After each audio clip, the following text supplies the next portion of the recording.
So, first of all, a very good morning, everyone. A very warm and energetic welcome to all our respected professors, industry leaders, and esteemed guests also. I'm Neelam Dikshit, University Relations Executive at Up to Skills, and I am truly excited to kick off this inspiring industry academia conclave. Thank you all for taking out your valuable time to join us today. Before we begin, let me quickly introduce who we are. Upskills is world's first AI-powered talent employability ecosystem platform for candidates, colleges, and corporates. We collaborate with universities, industry experts, and corporate leaders to offer AI tools for hiring that saves time, money, resources, employer branding, yes, employer branding, platform for organizing hackathons, competitions, and case studies. AI assessments and AI interviews also, internship and campus placement opportunities. Our vision is simple, empower learners and institutions with future-ready skills and real industry exposure. And today's event is one more step towards that mission. Meet our power-packed speaker panel. We are honored to have five amazing leaders who bring years of expertise and valuable insights. First, Mr. Nandi Rao, sir. I'm so sorry, sir, if I'm wrong. Please Nani. correct me. So Go ahead. he's camp. Thank you, sir. He's campus requirement and specialist at Philips, a strong leader known for shaping talent, innovative campus strategies, and workplace culture at one of the world's most respected technology companies. His insights on workforce trends and skills evolution will guide us tremendously. Second, we have Mr. Hariharan Subramanian. He's the director of HR at Iris Software Group, a people-centric HR expert from the dynamic IT and software sector. His understanding of hiring patterns and tech talent needs brings great value for today's discussion. Then we have Mr. Somashekharan M.N. Sir. He is Officer Placements and Alumni Relations at IIM Visakhapatnam, a key figure in students' career development and academic industry collaboration. His experience in preparing management studies for real-world challenges is truly inspiring. Then we have Miss Sonali Singh, ma'am. She's corporate manager at IIT Ropar, a dynamic professional managing corporate relations, campus interactions, and industry partnerships at one of India's most leading tech institutions. Her perspective on readiness and collaboration will be extremely insightful for all faculty members. Now, I request to all please do register to receive the certificate of participants instantly at the end of session, like in given in chat box. If anyone have any concerns, they can also raise their concerns on this chat box. At last, I would like to introduce today's host and moderator, Ms. Bindu Bala ma'am. She is Director and Career Advancement Services at Chitkara University. She has leadership, strategic planning, and networking skills with 2 decades of comprehensive experience in corporate relations and strategic placement management. I would like to hand over the sessions to our today's leading lady, Bindu Bala, ma'am. Thank you so much, ma'am. You can start. Thank you so much, Up to Skill team, for the wonderful introduction for all of us. And it's a great platform. Uh, this is Bindu Bala, Director Corporate Alliances, Chitkara University. Chitkara University is based on the most vibrant city of India, Chandigarh. Basically, I based in Bangalore. So, good morning, everyone. Warm welcome to all the dignitaries present here. Subarna Nidhi sir, Hariharan sir, Shekhar sir, and Sonali ma'am. Thank you so much for joining this forum. And I would like to thank each one of you, all the training and placement officer, industry leaders, HR, students, pan India who have joined this forum. And this forum is all about the industry academia conclave powered by Up to Skill. Up to Skill is a edutech company. They are highly skilled, trained team in technology, AI-based platform, and they are very closely working with educational institute and corporate in bridging the gap between the industry's need and the hiring prospects. So anyone, those who are facing any challenges, they can reach out to up to skills team for their help and support for academia collaborations. Without further delay, I would like to start today's programs. Our goal today is simple yet very powerful. To bridge the skill gap between industry expectation and academia delivery, we are honored to have four highly industry expectations and academia delivery persons. We are honored to have these all the delegates here in the forum today. So let's begin our conversation. Um, we are going by round and round. So we have the first round called Understanding Hiring Realities. And my first question is to with Mr. Suvarna Nidhi, sir. Sir, the question is to you. Hope I'm audible. You are. Go ahead. Yes, ma'am, you are audible. Sir, when you hire fresh graduates at your company, or you are having already 2 decades of experience, what is the one skill that is missing the most and often surprise you that even bright students don't have? Yeah. Thank you. Thank you for this In your own opportunity. perspective, sir. Yeah. Yeah. Thank you very much. And I hope I am audible to everybody here this morning. Um, a thumbs up would help me to know that I am loud and audible. Super. Thank you. Thank you. A great question to ask. Unfortunately, I wish I had Dabur Janam Good Tea. I can just mix and tell you that this is only one problem that I see when I hire people. Unfortunately, that's not the case. The case is, I think we have to see fundamentally few things that make the core of any individual that you really hire. But if I have to pinpoint my finger at one response, and just so that everybody else gets perhaps an opportunity, I think the biggest thing that we want to see in students is how are they working themselves when it comes to structured problem solving. That is one key that is absolutely very, very essential because it leads to a whole lot of other things. Now, you see, many students are very technically very strong these days, yeah, with all the practice and everything. So the fundamental knowledge is very, very strong. They know the tools, they know the languages, they know the framework. Uh, However, when they're faced with an open-ended question, now without even clarifying what the problem is, they try and jump and give you solutions. That is not the case how we want. One of the big things that one has to really look at is understand the point is that understand the bigger picture.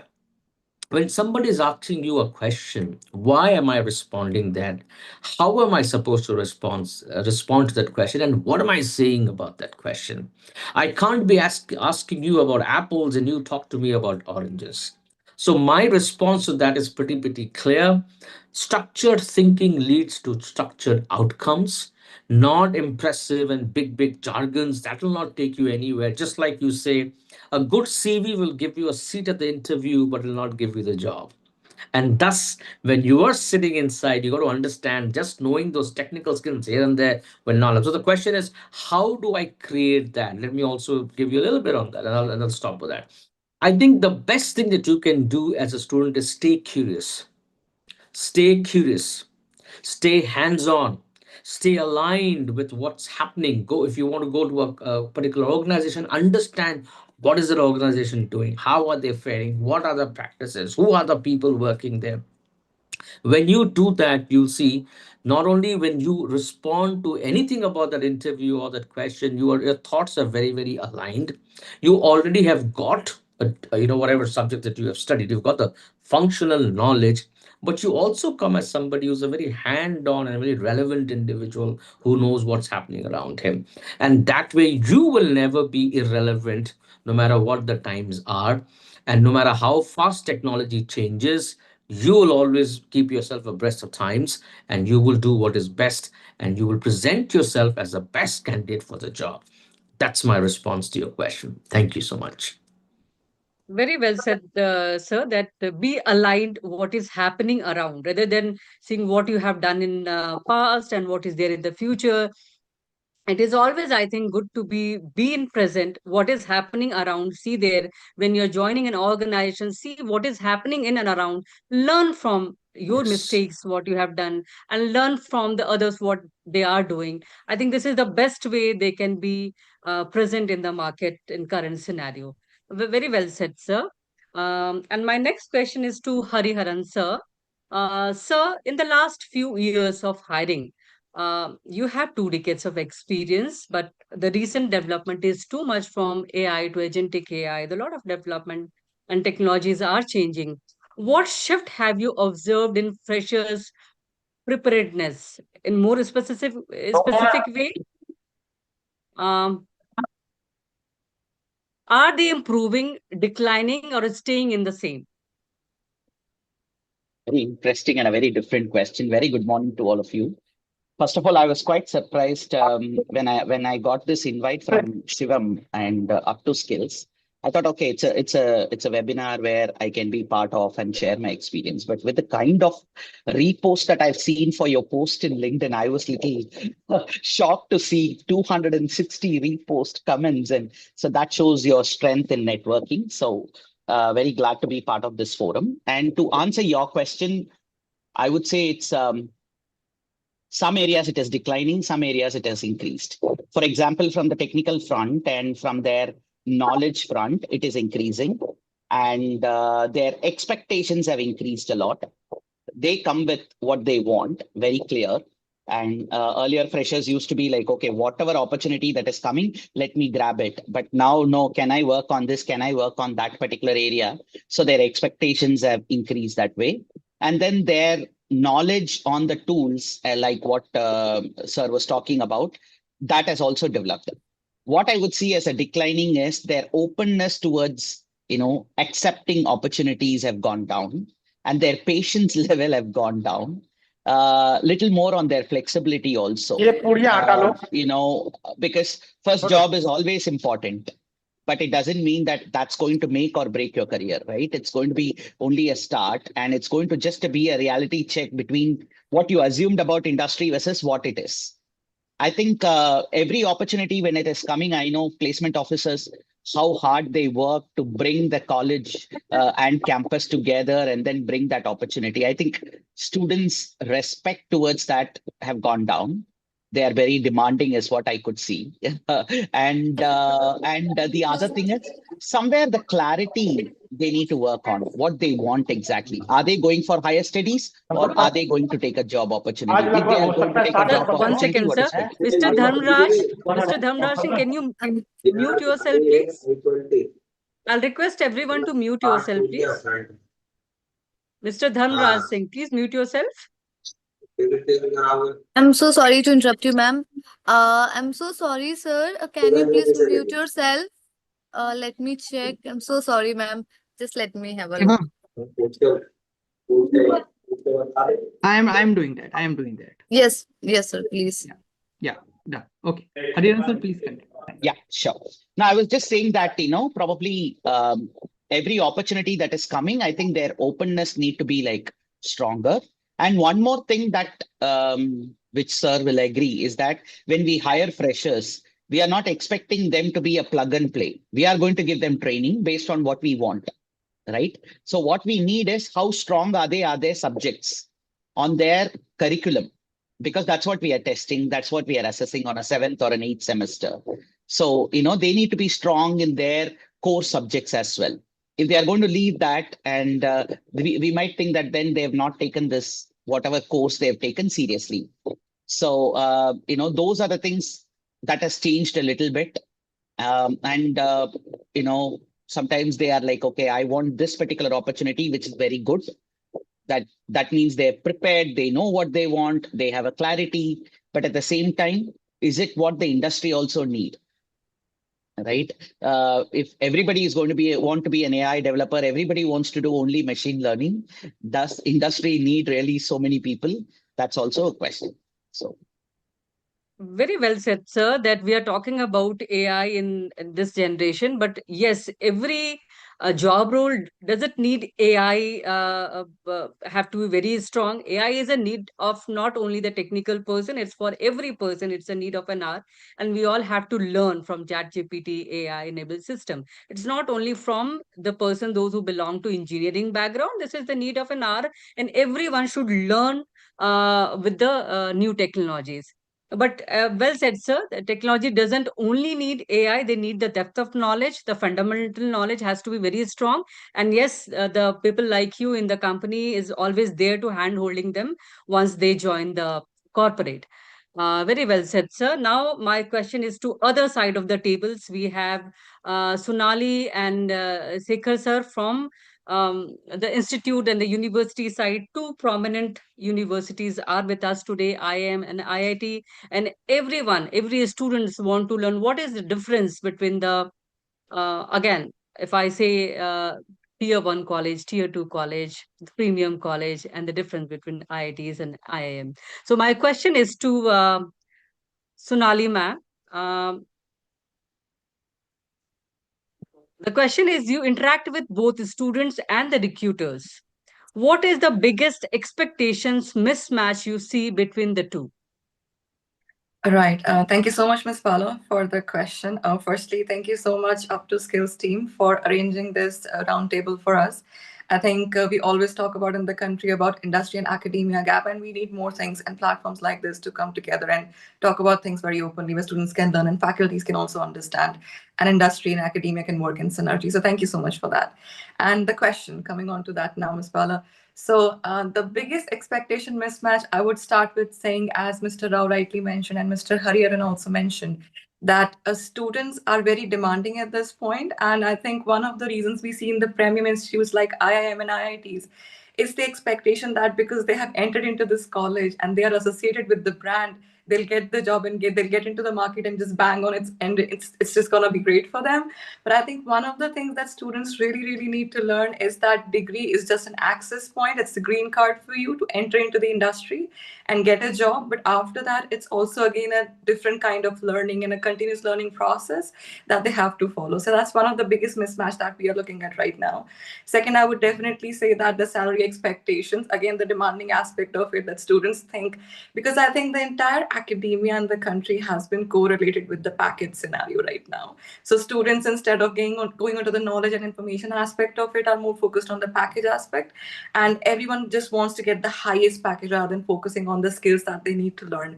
Another thing I would like to mention is the very fact that technical skills, definitely, because IITs in the country are known for having the technical aptitude and the right analytical skills for getting into the industry as far as the technology domain is concerned.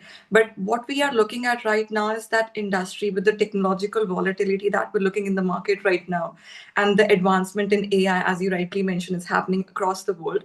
Market is demanding more skills like problem solving, getting things done, critical analysis that we are looking at right now very proactively at IIT Ropar at least.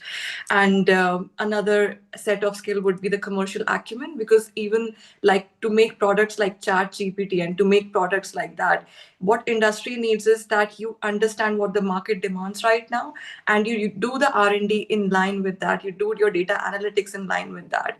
So we definitely need to work on all these things, and student expectations and the industry expectation with the market that we're looking at right now, it needs to align on these fronts of scale gap that we're looking at in the market currently. So that will be my answer for all the gaps that we're looking at. Very well said, Sonali ma'am. That is, the market is shifting, students' mentality is shifting. Again, the companies become very lucrative in term of the package, we say. So, Yes. initially, when we started our journey as a placement officer, we were just going with the brand. This is the brand of a company, and maybe Microsoft, Google, and all students will be interested to be part of that kind of organization. With due respect, but now we can see the major shift is happening between the student mentality and maybe the institute mentality too, where every job role is based on the compensations what is offered by the company. Suvarna Nadi sir, I'm breaking the scenario in this point of time. I'm asking this question to you: which is more important as a freshers to join an organization, a compensation or the technology they are joining in as a fresher? Lovely. Beautiful question. And I'm on the hot seat at the moment answering this question. But let me break this down into a couple of things. Yeah. We spoke about packages and we spoke about technology, but we're not forget what we're forgetting perhaps in between them is a candidate, is an individual who will demand that package and has that seat and the knowledge of technology. For me, one without the other is like saying, sand without the sea, the shore without the ocean. Yeah. Hypothetically speaking, you cannot have that. You need to have somebody who understands his technology, his worth, his individual. See, think about this. In time to come, any little work that you do is going to get somehow modeled through the various AI tools that is coming today. So what is it that will make a difference to you? Is the individual who's actually managing this entire piece. Is that one individual who brings the total self onto the table. Yeah. And then they are able to bring and command. Running behind a package, initially I think that's what happens. And I, with interacting with students for so many years together, some of them come with loans, some of them come with expectations. There's somebody who I've met, I remember this very clearly, vividly, saying that, what, oh, my chacha's son got a package of X. If I get anything lesser, then it's like a social sigma. But you're not forgetting is that, hey, you've got a degree yourself, but you're not chasing, you're not utilizing that degree to your benefit. What you're doing is you're chasing somebody else's career. So I think that is like borrowing a crow, borrowing a peacock feather. Very soon the feathers will wear off. Yeah. If you don't bring your own strength, your own ability onto the table, then you're completely lost. So package and technology, if you ask me to use, I'll say you need to be very clear. What are your target companies? Where do you want to go? Model yourself accordingly, because that's where you will see, you will really run, and you will turn your passion into profession. I have a great example of Sachin Tendulkar. Why is he called the god of cricket? Yeah, he's called because he turned his passion into your profession. Are you somebody? Do you know what your passion is all about? Are you somebody, even in technology? Do you want to sell technology? Do you want to create technology? Do you want to be somebody who's in the academic side of the world? Do you want to, I mean, there's so much that you can really do. It all sets with you knowing what your passion is. And in the end, I'll close with this response.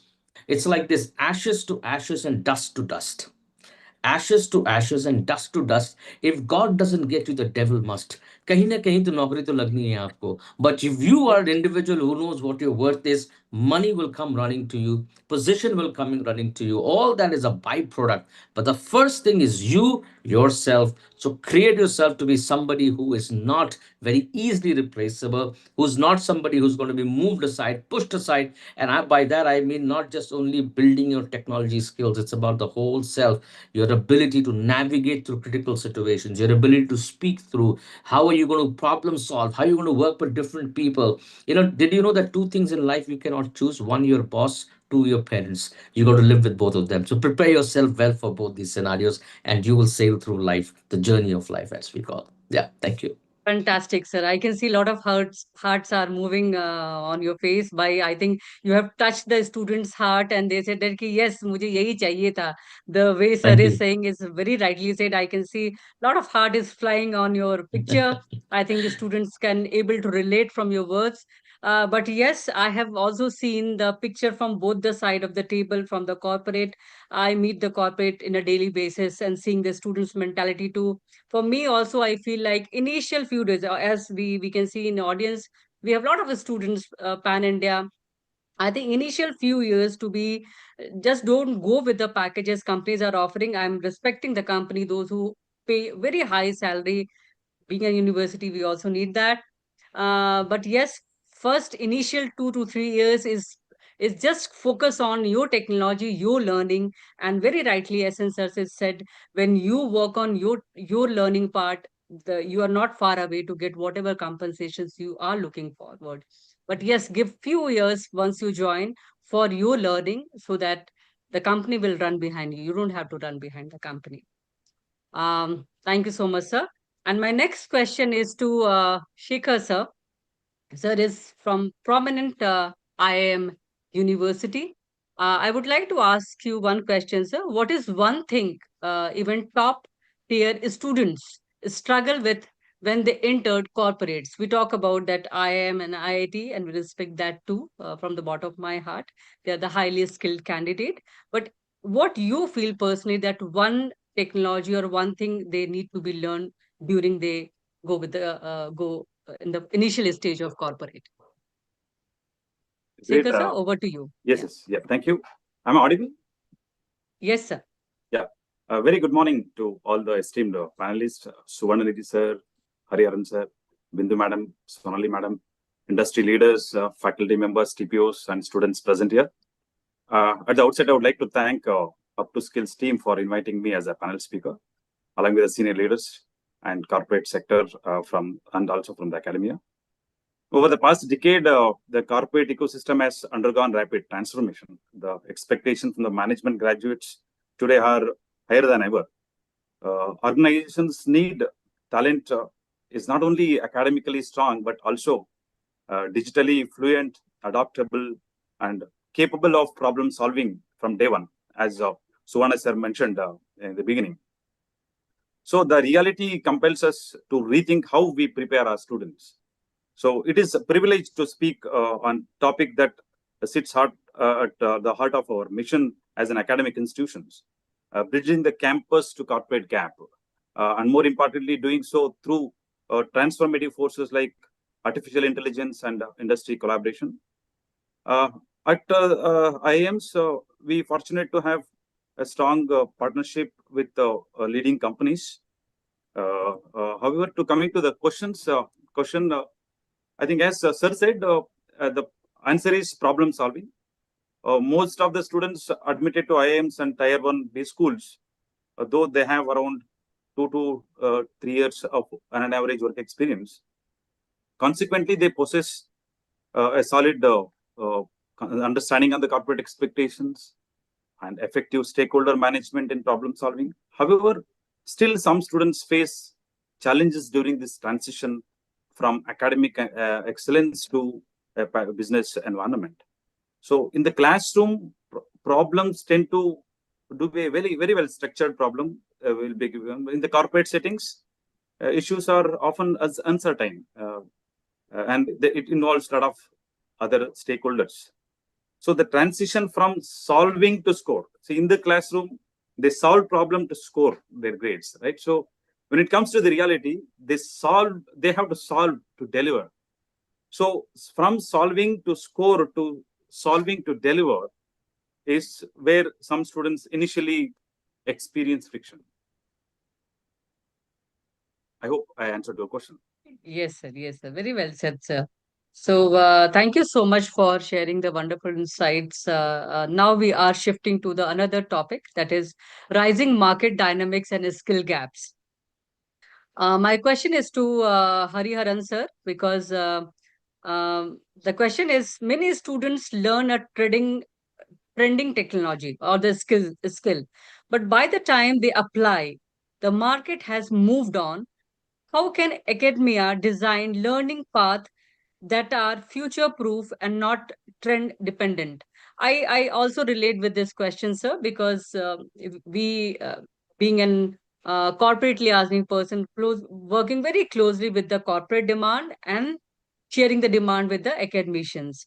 So once we come with one demand and sharing with our training department and the academic department, and when they are preparing the candidate, we go and again share that the technology had been advanced now. Now we have to add on this skill set too. So it's very difficult. It's not something that we are running and cycle and we have to put some more gear into it. This is the skill and it takes time to learn and adapt. So how one corporate and academicians can deal with this changes, sir? A frequent change. Very interesting thought process, I would say. But before answering, just to add to what Somashekar was talking about, sir, it is not, solve to score, to solve to deliver.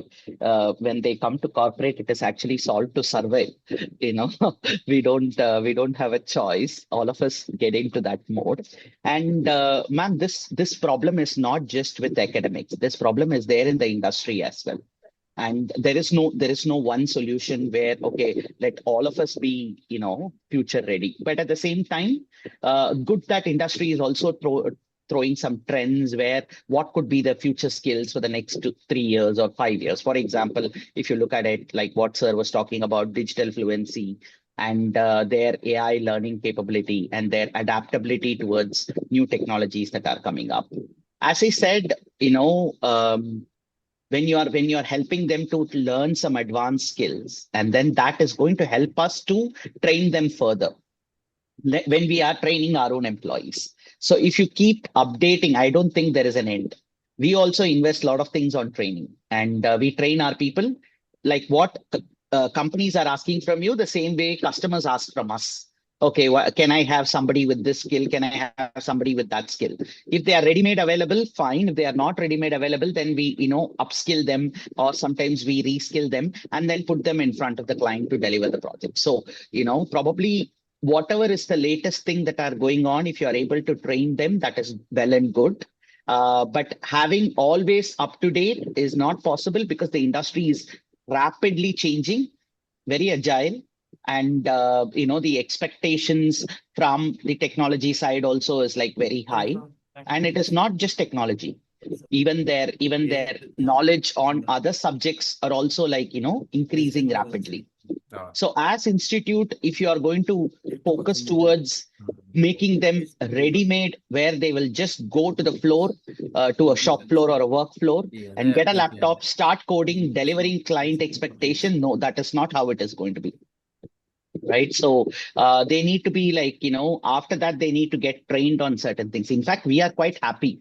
Earlier, when I used to start hiring for campus recruitment, people used to come only with their subject knowledge or only with very basics on computers. Whereas now, when we are hiring, people are like really good at the latest technologies. They are doing certifications and they are able to, choose whether they want to get into a DevOps or they want to get into a, automation testing or AI or machine learning or whatever that they want to. Okay, I'm choosing cloud as my thing, or I want to work on, front end skills or back end skills. They are deciding all this, right? So we are also able to place them that way. And the other thing is, you need to be in touch with the industry. Probably don't take too many industries. You might get confused. Like, for example, if your focus area is going to be one or two areas like technology industry or a manufacturing industry or a retail or a healthcare, whatever it may be, based on the kind of students that you are having and then the kind of students that you are going to place them on, being in regular touch with the industry, we will be able to share in terms of, hey, can you put them through this? But it doesn't mean that, okay, tomorrow I've given my request and then the training institute is going to prepare them and they are going to be ready in a bus. Let me drive the bus and bring them to corporate. It doesn't work like that. Swarnanidhi sir was talking about Dabur Chyawanprash. I would say then it will be a magical pill where all of us have it. Next day we are ready. No, industry doesn't work like that. So I don't think that pressure should be there for institutes too much. I think you're all doing a fabulous job. All the placement officers and training are doing an amazing job, bringing us at least 70% ready, 80% ready. Then the remaining we will take care.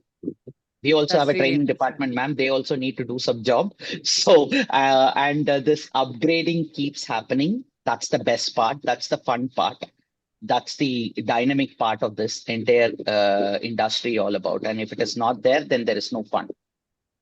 Like what they say that, you need to keep running at least to be in the same place where you are. That's how the industry is, right? You need to keep changing, adapting. Probably if the students are going to have the mindset to quickly learn and unlearn, I think that's more than enough. If they are learning something and then if the industry is changing, okay, let me unlearn, get into the new technology, learn that and be ready for it. I think that's what we need. That mindset is like, more important than the technology part.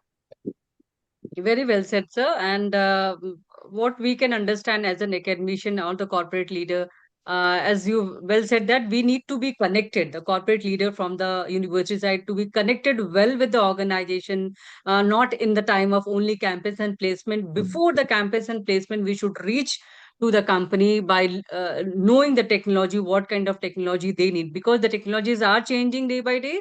And we have to be aware from the company side too, that in which way we should train our students, so that before you come in for a campus and placement, student will be readily available as per the skill set you demand. And where and that I think we need to thank the team like and the up to skills team, those who are working to bridging the gap between academicians and the corporate, where they talk directly to the corporate person and the academicians to find out the real reasons behind this gap and trying to bridge the gap. It's not only up to skill was earlier working only for campus and hiring and placements for the universities, but now they have also understood that it's not only a one solutions to be work on. Now they're working on the collaborative part, where up to skills teams are reaching to the corporate. They have thousands of corporates which is working with up to skills team. They are reaching out to the corporates for finding out the real skill set, and that skill set they want to matches with the universities, where they can have the real collaboration between university and the corporate. So thank you up to skills for bridging this gap between this academicians and the universities together. So my next question is to Suvarnanidhi sir. Sir, in the tech world, skills become outdated every 6 months. How should college reinterpret their curriculum so that students stay relevant despite these rapid changes? Oh, a beautiful question, Bindu ma'am. Let me outline a few things that I have actually looked at around, and then I thought, let me just share this with the larger generation. This generation needs to really know about this. So I think let me give me some time to put this across to you. First and foremost, colleges and universities shouldn't even try to chase every new framework that pops up every 6 months. Don't try doing that. That's a losing game. Instead, what they need to do is they need to completely reorient at what is being relevant actually today and in the next 5 years and beyond. When you try reorienting that, you will come to a position which I call as teaching timeless foundations and not just trending tools. Okay, what does it mean? It means double down on the computer science fundamentals, teach the data structures, teach the algorithms, teach the operating systems very well, deep, the distributed systems, the compilers, network, math, statistics, the linear equations, algebra, and all that. And if you come to the software side, and I will say like things like the engineering, the basic engineering principles, the modularity, the testing, the refactoring, the performances, and so on and so forth. You see, somebody who's truly understand all of these, they can pick up any new stack in weeks and not years. Back to basics. Teach timeless foundations and not the trending tools. Number one. Number two, make learning and how to learn attitude. Make it very explicit. What do I mean? We are today, our learning success is based on what we called as graded outcomes. If I write so and so, if I get this, then I get an A plus. If not, then, I am somebody who's not successful in my course. But we need to teach people how to read research papers and how to officially learn documentation first. Very, very important. How to evaluate new technologies critically. Keep the hype versus the substance very clear. There's a lot of hype. When I was a part of some of my previous roles, we had a lot of new vendors that wanted to come and work with us. And everybody said, oh, we are fully automized, we are this. And then the back end, when I went and dug, I just saw some simple formulas on the Excel sheet.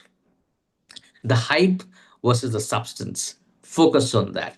See, when you do that, it's very important. Then deliberately, bring in those techniques for teaching skills. Practice those techniques that you can really upgrade yourself. So many top programs have what you call as a required technology frequency. And my friends on the technology side who are much more learned in the technology side can correct me if I'm wrong, but this is my experience. They said the very top programs that talk about technology fluency or life, but today you see you got to teach them the skill which I call as a lifelong learning.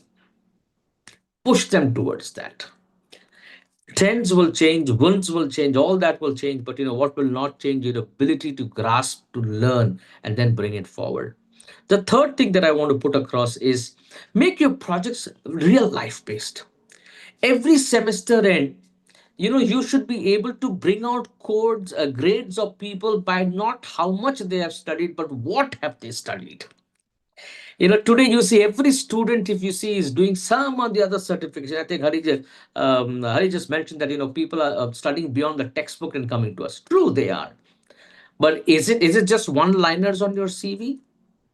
Or the question is, how well do you know what you know? See, when we get down to test that, how, if that was the case, if you're so well learned, then if you go back and see, and correct me if I'm wrong again, you go back and see all the assessment platforms. How many students are clearing today? If in the 4 years, if you've done so very well, if you've learned also very well, why are you not clearing those fundamental tests? There have been instances when I talked to some of these assessment partners and they said, we have to lower the benchmark. I said, why do you have to lower the benchmark? We're not getting people. A case in point is one of the areas I just suddenly saw that, my assessment, expenses or the tool expenses that I spent was going up. And I wondered why. Why is it going up? Because, oh, we're not getting, students are not clearing. So my question is, why are they not clearing? Because I think we moved, like somebody said, it's like you don't solve, you just solve for outcomes. You just solve for, and I like what Hari said, you solve to survive. And those are the few things. And I think I just make one or two more. Another important thing is as you grow, technologies change. So treat AI literacy as a core requirement, not as an elective. I was somebody, I'll be very honest from the heart, I can say, I believe that I can write very good emails. I've survived this industry in very good organizations by writing for 17 years, very, very good, compelling storytelling emails. But just to test my own ability, I said, let me just try what does Copilot does for me. I just put that my same email on the Copilot. I was surprised. Okay, the English is not changed. My points have not changed, but the paraphrasing has changed. The bullet pointing has changed. And what is did is that same email that went as a paragraph with tons of heavy content now look like a customized, lovely ice cream with toppings on top. And the person that I'll serve will delightfully eat it. So treat AI as a core requirement, not as an elective. Every student, whether CS or not, must take, I believe, at least two courses. One, learn what is prompt engineering systems. Think with LLMs, learning modules, yeah, agentic workflows. These are important things. This is a world that you and I live today. You can imagine after 26 years in industry, if I'm spending my time, how much more you should put your time in, and for every other person as well. Yeah. So the bottom line, I'll get to that real quick. Bottom line is the goal is no longer to graduate somebody who knows React or PyTorch 2.4. I don't even know. I did some research, so I got it from them. PyTorch 2.4. But here is what I know for sure. It is to graduate somebody who, when they see a completely new paradigm in 2030, he can shrug himself and say, hey, hang on, give me 3 weeks and I'll be dangerous with it. I'll kill this. That's the attitude. That's the kind of the resilience that we need from people. And let me tell you this, it may sound very harsh, but truth be told as it is, the universities that figure this out will survive. The ones that still teach Java, applets, and the three-tier architecture from 1998 textbook, God help you, you have an expiry date coming very soon. Thank you for asking that question to me. Very, very well said, Yeah. sir. I think you need a round of applause the way you are expressing your view. And I think you also have work on your marketing skills, because I can see when you speak a lot of fly, clapping, hearts, and going on. So, like Ranbir Kapoor, he is a very good actor with that. He has also a very good marketing strategy. So, I think yesterday night when we all were sleeping, you were working on some marketing branding technology, which is very important. भाई जब मैं बोलूँ तो मेरे साथ आप वो fly heart और वो क्लैपिंग देना, and I can see a lot of fly and clapping is running when you speak, sir. But Thank you. joke apart, sir, you speaks really well, and I think all the students sitting together and listening to you, they all can relate what you are saying, and the university too. That we have to be aligned with the new technology, aligned with the world is moving, so that we all will be success together. So Thank you. my next question is with Shekhar sir. Uh, Shekhar sir, what practical mechanism can college implement? Not only IIM and IIT, all the colleges I'm talking about, to stay continuous update on market changes, not once in a year, but frequently basis like monthly or the quarterly. What we need to adapt and change. So thank you. It's a good question. I think to stay connected and stay updated continuously. I think I feel with my experience, we should have a mechanism of students alumni mentorship program. I mean, every institution, alumni, we all know alumni are brand ambassadors of the institute. And definitely they can be helpful in bridging this gap between the market dynamics and the skill gaps. So we should, it is not monthly or quarterly, it is continuous basis. Whenever we have any companies visiting us, we should immediately reach out to the alumni. We should request them, we should request them to address our students. And that's one, I feel that students alumni relationship mentorship program should continuously happen in the campuses. And leadership talks from the industry experts. There are many from the business experts, business leaders. We should invite the business leaders often to the campus and to talk about the market dynamics and the skill gaps. That's one. Second, and the third one is the conducting a lot of business conclaves and HR conclaves. And also, we should encourage students to pursue live projects so that they will get a practical exposure. It is live project is, I mean, they will have a real-time experience working on the data. And also, we should encourage students to attend this lot of competitions, corporate competitions. We see many companies recruit only through these competitions. Right. Right. Like So it is hackathon very, and all. yes. So it is very important that we should encourage our students to attend these competitions. It is not these competitions, it will help our students to know their market value, where they stand. See, when it comes to the campus, they compete within the student, within their batch. So when they attend this kind of corporate competitions, they have to compete with other institutions, even the tier 1, tier 2, irrespective of their tiers, right? So this would definitely help the students where they stand, and this engagement should happen continuously. Sure. Yeah, very well said, sir. In fact, I can see the corporates, a big corporates name. They also organize lot of campus connect activities with the university and the institutes. They have name, they have compensations, they have the good skills. They no need to attract the good talent, but still they wanted to connect with their student. And for this connectivity, nowadays, I think many organizations are organizing campus connect or campus outreaching programs in the university and the colleges so that they can relate to the students mentality. And again, the student will also know about the corporate culture. Every cultures of an organization is differ from one to another. This is first. And again, one good thing you shared, sir, that alumni connect.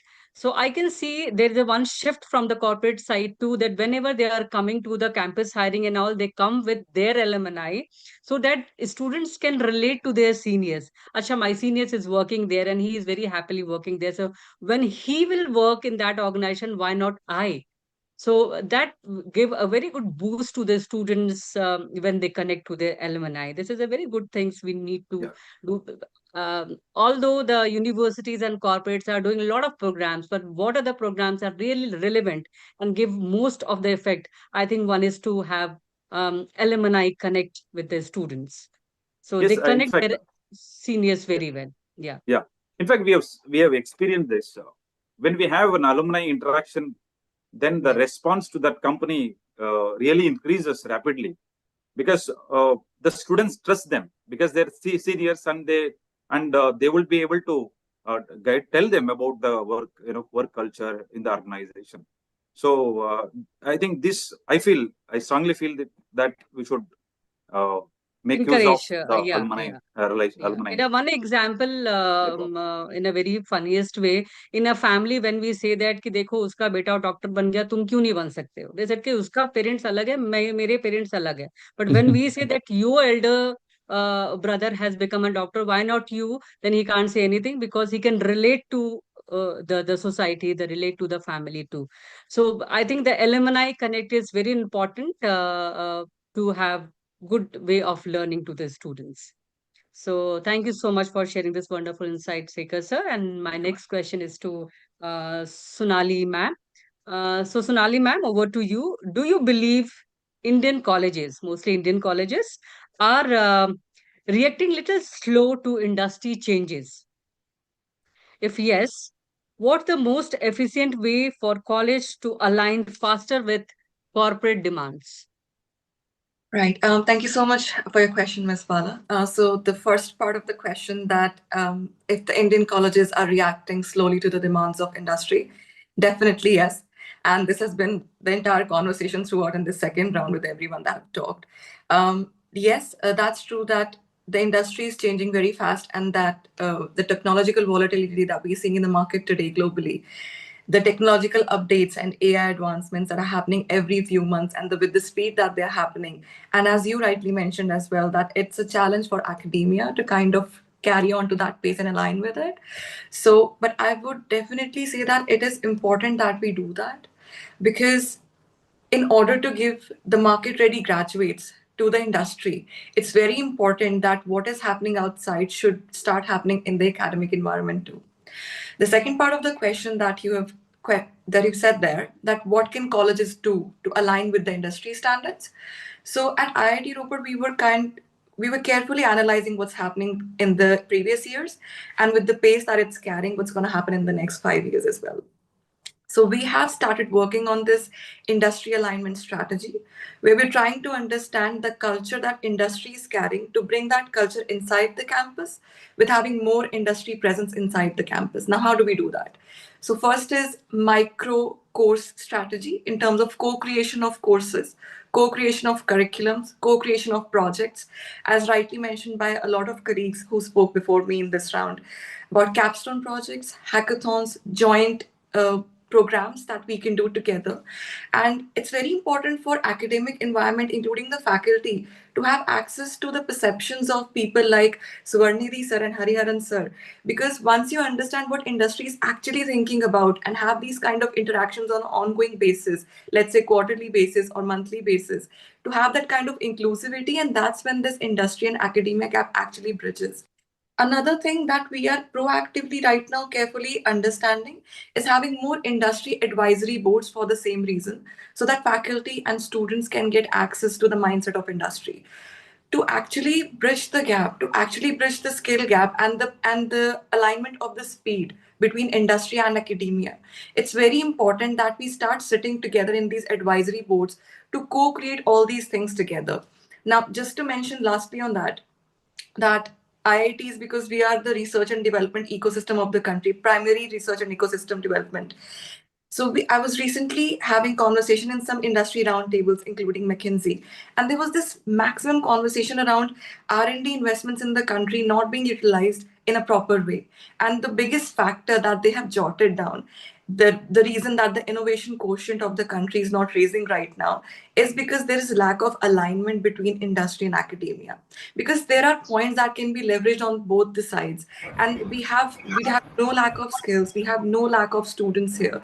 It's just the ecosystem that we have to align, and we honestly believe that with this kind of alignment strategy that we are bringing into the picture, with having more industry presence in academia, it's going to really help have that kind of innovation quotient aligned in the country.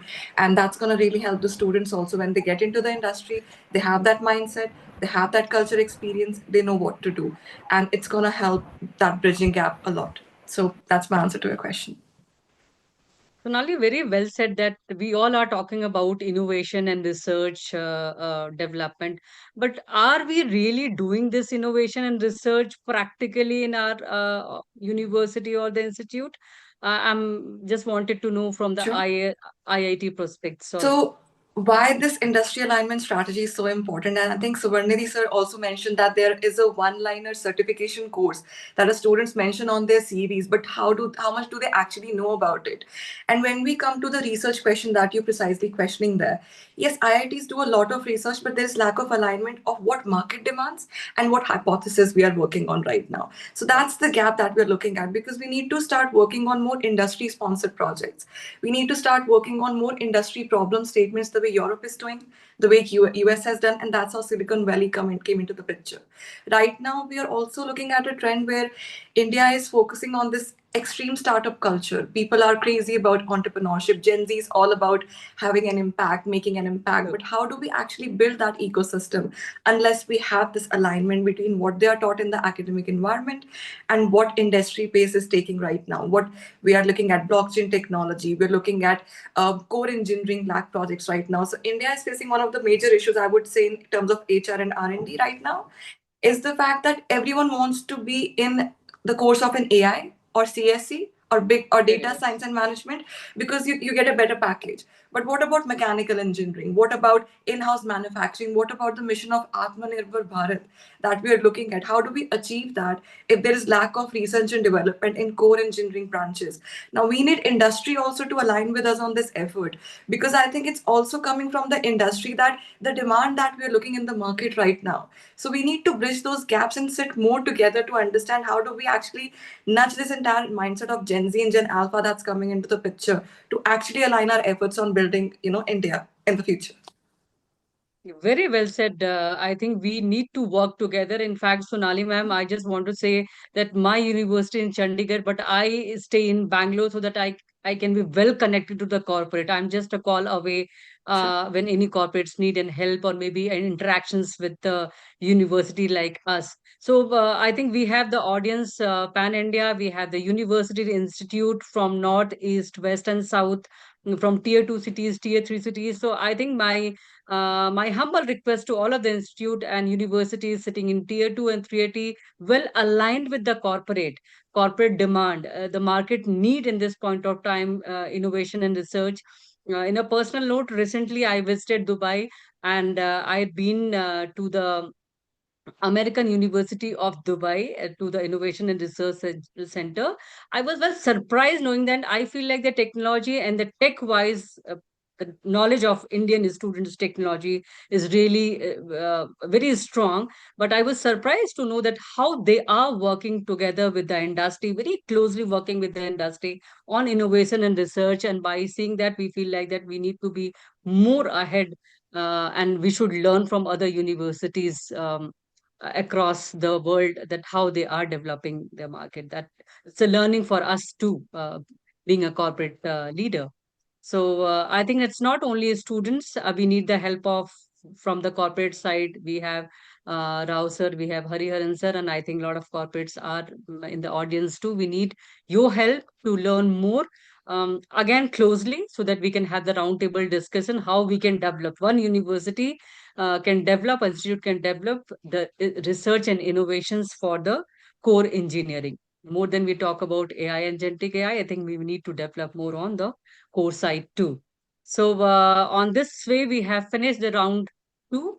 Now we are moving ahead for the round three. The round three is designed to be high impact, futuristic, faculty relevant training and placement offices relevantly, and students outcome orientations programs and like that. So third round will be more on AI disruptions and future of employability. What could be the future of employability as technologies are changing? So my question is to our Sachin Tendulkar of the show, Suvarna Nidhi sir. Sir, question to you. AI is now performing tasks that freshers used to do. How will the entry level job landscape change in the next few years, maybe 3 years and 4 years down the line, because of AI? And what should college or the institute start preparing students from immediate basis? Sir, you have 2 decades of experience, Rao sir. You had been to the company where the company was going for the fresher hiring in a larger way. Now you are into the niche technology hiring. So you have seen that shift from large hiring to niche technology, shift from the fundamental knowledge to the AI agentic technology. So what university should change in immediate basis? Yeah, to remove myself from mute first. I think that's a very difficult question, really, to answer, in all honesty. Because with the advent of AI, everybody knew that AI was coming, and I'm hearing it for a few years back. But what is the impact of the AI that came in that we are yet to fully see? From the student side, yes, there is a pain that says, "Hey, look, my roles are going," and this is what we're talking about. Your question is also, what do I do? From the industry side, they are saying that we're becoming brighter, smarter, better, more efficient, and so on and so forth. So you see that they say one man's meat is another man's poison. All right. Now, having said that, will it take away your jobs? Will it really affect our jobs? The answer is no. The reason being, if you don't know how to work alongside AI, then your job is definitely in, as I say in Hindi, khatra, or it is in danger. Why am I saying that? Is because you see, whenever new technologies came in, there was always a threat that my job will go. I'll give you some brief examples. Think about in the olden days when you had the stenotypists, people that use a typewriter to write. With the advent of computer, where is the stenotypers and today? There's nobody there. There's hardly anybody there. Did they lose their job? No. The ones who did not want to learn how to use a computer, how to save a file, and I can give you my own experience when computers first came and I was typing very diligently, enter and this and that. But I forgot one thing, that is to save. I typed 4 pages and everything, boom, was gone. So I'm saying if you don't know how to use what is with you today, they say AI is the new English. If you don't know that, then you can't survive in the corporate world. So there are major disruptions. Yes, it is. There are disruptions. So, like I said, 10 people that are. Look at the telecom industry. You would pick up in the office and you would say, "Well, let's call somebody. An operator, can you connect me to so and so?" Where are the operators today? Where are the EPBX systems today? Okay, that's all lost today. I can give you more and more examples such as this, and today it is closer to us, so we did not worry much about them because it is not our job, it is not our domain that was getting affected. Yeah, the whole the telecom industry completely changed. There was a time. Look at the banks. You have to open an account, you have to take a set of documents, go to the bank to open your account. You had to transfer money, the bank had to have somebody taking care of your need and doing. Today you are doing the banking job sitting in your house. They've employed us to do that, and there's nothing bad about this. Okay, there's nothing bad about, but I'm saying that's how technology advances. So where are the people in the tellers today? Today you have apps moving from one account. So with technology, whenever that comes in, I think there is always a chill and a fear. But one or he or she who does not adapt himself, if I don't know what it means to run a phone, an app. I was recently talking to an individual who has a lot of work in sustainable development and all that side of the world. They are running something for senior citizens. They're making them literate when it comes to these things. And you know what? Just to make them feel happy, they're giving them a graduation day also, that I know what it means to navigate to financial literacy. So I'm saying if they can learn, who are retired people, what stops you from learning? Instead of saying my job is gone, I may not have a job, entry level. Yes, entry level jobs will go. Hasn't it happened in banks? Hasn't it happened in telecom industry? Hasn't it happened in other industries? So train yourself hard to know that the basic, I'll give you, I started my recruitment way, way, way back, 19, 20 years back. At those times, when we used to hire for people that are from the non-tech side. Non-tech is what? Non-tech. Tech was B.Tech, M.Tech. Non-tech was BSc, IT, BCA, and so on and so forth. So they said, I remember a group of people that we hired, and way back my tenure in Wipro, we used to do a program called Ways and Vista program. And those of you who would have been there for longer, you will know what that is. So we used to go to engineering colleges, and some of them also had BSc IT, but they would tell me, sir, first hire the engineers. Then you go to the knowledge and say, hey, hang on, hang on. Who is building this demarcation? Yeah, you yourself. Now, finally, there was this group of people that we hired, and we hired those years. I remember hiring to the tune of 10,000 across India. BSc and BCAs of the world. All right. And so we had this set of engineers that were in the project. They came to me because I hired them and so and so. So they came and said, sir, we will tell you something. Well, please don't put us in the project where these BC and the BSc guys are. Huh? Don't put us there. So I said, okay. So the program manager and I was talking. He said, the engineering students tell them that the initial testing part of the job, don't give it to us. And I'm talking about some 10, 12, 15 years back. Don't give it to us. Just give it to the BCA, BSc IT girls. Today, the flux has now turned. Today, AI is saying, don't need those guys. We'll do that job. But I'll tell you, the one thing that goes through and through, whether it is that age or this age or any age to come, is somebody who adapts himself and says, like this is my go-to statement. Times may change, but the one who learns to adapt with the time will always move along with the change. Any fish can swim along the waters. It needs a fish with a backbone to swim against the tide. Don't be the one who swims, along the tide. ये आया थोड़ा ये सीख लिया थोड़ा ये भी सीख लिया मैं ये भी कर लिया वो भी कर लिया and you make your resume look so flat and plump. But when we ask you, when you've written a test, my goodness, where are you? What are you doing? So please go back to fundamentals, back to basics, back to those things. That core things are very, very. I'm happy that Sonali spoke about the fact that, let's focus on the core. Why? And I'll throw this challenge to everybody here today. Go back and look at any top MBA college today. You will see on the batch profiles, a lot of them, at least 40% of them, and I'm being very estimatively, very diplomatic here. You will see a large chunk of it, I'll not give a percentage, are people that have studied from CS and IT. Why are you suddenly, so no wonder the bridges are following. Substandard construction is happening. We are way behind when it comes to CS and IT side of the world. We are not developing. Engineers are not coming out. NASSCOM says 1/4 of them are not employable. You hear all of these dilemmas and these stories. The fact is, if you are hearing me today, here's my word to you, my commissioning to you. I want to tell you, young students that are listening to me today, build up that self to be that one individual who will build themselves up to be the tried and testers and goes beyond the perils of a calendar and a technology. Build up that individual who says, come what may, I will keep adding myself. Technology will come, time will change. But what will not change is my ability to adapt and to change. If you don't adapt yourself to the times now, you will become what I call as a fossil, maybe a technology fossil very soon. Yeah, that's my response to you, Bindu ma'am. Thank you.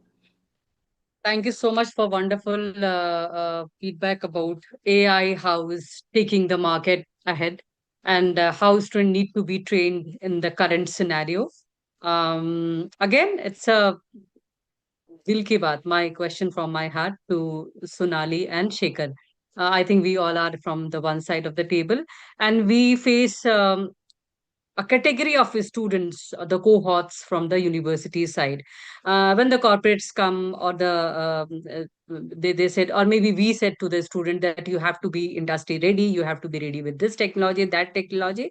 But in a family also, when we have 4 or 5 kids together, all kids are not same. In a university, if there are 4,000 students, all students are not same. Some are very high tech students, some are the mediocre level, and some are a very low level student. Some are chosen the engineer by their luck, or maybe by chance too. It is very difficult to handle that category of students and to make them placeable. ये मेरी दिल की बात है, बहुत दिक्कत होती है ऐसे बच्चों को प्लेस कराना, but yes, we need placement, they need placements. So Sonali, and over to you, Shekhar sir, first. So we find difficult for placing these students. We say that you should learn this technology, but they're not interested to be in the top 10 or maybe top 20. They just want placement. एक नौकरी मिल गई, papa mummy को खुश कर दिया, काम खत्म. How to deal with that kind of students? And I think I respect all the audience, all the students' mentality. They all are not born to be a technical leader. By choice or maybe by chance, they have become an engineer. And how to give a good placement for that kind of students too. Shekhar sir, over to you. Yeah, thank you, ma'am. Nice question. See here, sir the ये मेरे दिल placement. का question है, हम बच्चों Yeah. से daily deal करते हैं, दे सेड कि मैडम Yes, कंपनी yes. आती है बोलती है कि I want to learn this technology that technology, I don't want to learn much, I just wanted to get a small, कुछ भी आप दिला दे placements, Yeah, I am just basic in my technology skill, I am basic in my communication skill, how to yeah. Deal with that kind of student and how to make them placeable? Yes, a great question. I think we should make them understand that the placement is for them, right? If they, because as Well soon said, as sir. Yeah. right, the placement is for them. It is not for.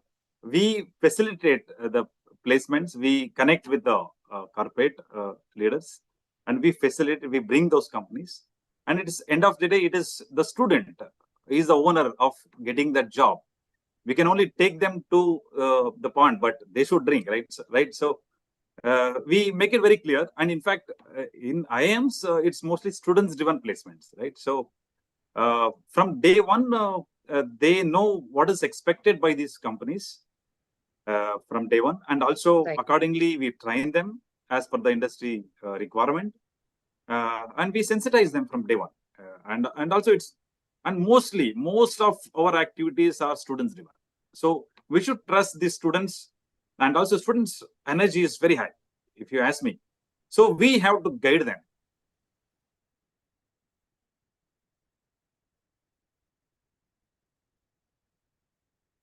So I think it's a network issue. Sekhar sir.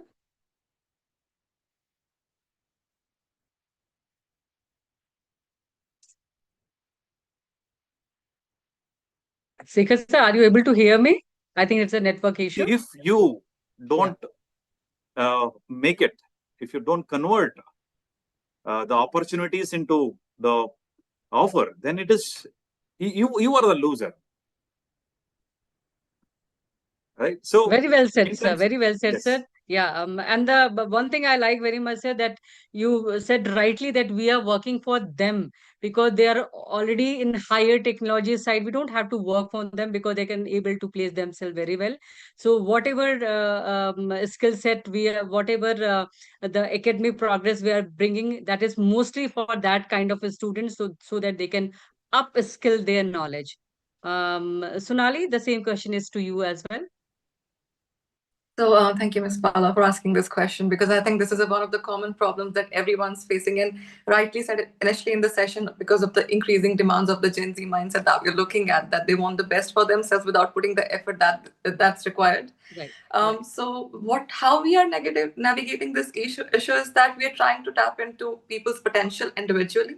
We have a complete career development cell just trained for this aspect of students. Every student is good at something. That's for sure. Like Suvarnidhi sir mentioned that a lot of banking professionals that he's looking at are actually CSC and AI graduates. Now, this is one of the things that we are facing at IIT Ropar as well. And I think in the IIT ecosystem in general across India, that because of the package and because of a certain brand that they want to shift their fields and they're not particularly interested in their engineering branches. So we try to understand their mindsets and try to kind of bridge the right skill for them, because one student might not be good at AI aspect, but he might be good at the other aspect of engineering. So we try to bring it to them, we try to counsel them and just push them in the right direction, because no student at IIT Ropar is, at least 95% of the students wants to get placed. That's something we have looked at. They might not be good at one or two or three skills, but they're good at something. So we try to tap on that potential and try to direct them on the right side of that. So that's one thing that we're doing. And the rest 5%, a lot of them we are pushing towards entrepreneurship, because that's also a culture at IIT that we look at. So for those kind of students, we definitely promote that entrepreneurship is something that they should look at for sure. Very well said, sir. So, Nali, and one thing more that we see in IIT or maybe a good colleges, we can see students are very good technically. They have good technical knowledge and all, but sometimes they fail in the part of communication. So they have all the knowledge, but they're not able to express. That problem is with all the universities, and students also feel like that we have all the knowledge, but I'm not able to express. So how to deal with that situation or that category? So very well said by you. I think that's also second most topmost problem that we look at in this academic environment with the students, because there are brilliant students with 9 CGPA because they're so connected with the books and just the curriculum that they forget to have that social side to them and just to articulate their knowledge properly in interviews and stuff. So what we are trying to look at is that communication classes won't help. Like we can have Very those true. classes and we do that, but it won't help unless it's a constant continuous learning process. So it has to become a part of the culture and it takes time. So we have just started building that momentum at IIT Rupert, that we are trying to instill that as a culture, promote people's participation in clubs, in common student clubs and hackathons. And that's where they get that social side to them, which helps them talk when it's the right time for them to talk in such interviews. So that's one way we look at, because I honestly, and you might also agree, in all the colleagues that we have joined today in this panel today, that in the same age group, it's easier to do that.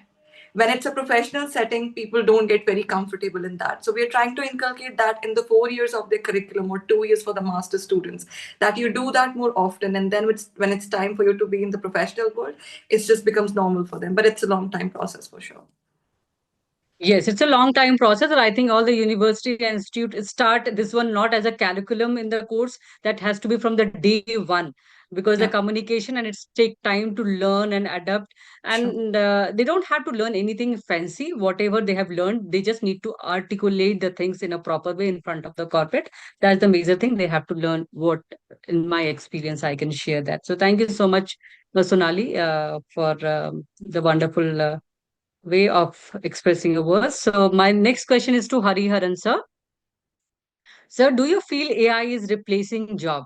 This is the question. This is the topic in every forum, every college, every university, every event I can see. As I stay in Bangalore, I attend multiple events, and this is the topic is buzzing the entire market. So, do you feel AI is replacing the job or replacing only the repetitive part of job? What skills will ensure that today's freshers remain employable even when AI automates routine tasks? Okay, as you said, most dealt question in any forum, and happening question also that all of us are finding answer, to be very honest. But yes, it is replacing very low-end jobs, anything to do with repetitive, anything to do with mundane. It is changing because company wants to make it very fast, automated, fancy. For example, if you look at the HR part of it, resume screening or first level assessments, and then shortlisting, all that what a person was doing earlier, probably moving to an AI tool, and then they are taking care of it. But what is more interesting is it doesn't mean that people are losing jobs. It's just that the value addition of the person is increasing, right? So there is a lot of confusion there where people think that, okay, am I losing job? No, I'm not losing job, but I'm going to do much more meaningful work, right? What I was doing as a very basic thing, now I'm going to do, more value driven and more efficient for the business. I think that is what the key is. Probably one more thing that people are worried about is like, what should be the new skill? Data literacy, like what Som was talking about, I think that is a key thing. And then data engineering jobs are going to increase because AI is only an aid. It's just a tool. It's going to help us. But we need people who can infer from it and give back to business in terms of what more they can do, right? If it is going to just throw a report, if we don't have anybody who can read the report properly and then tell us what to infer from it, then that is not going to be. So we need people who are going to be very good at data analytics.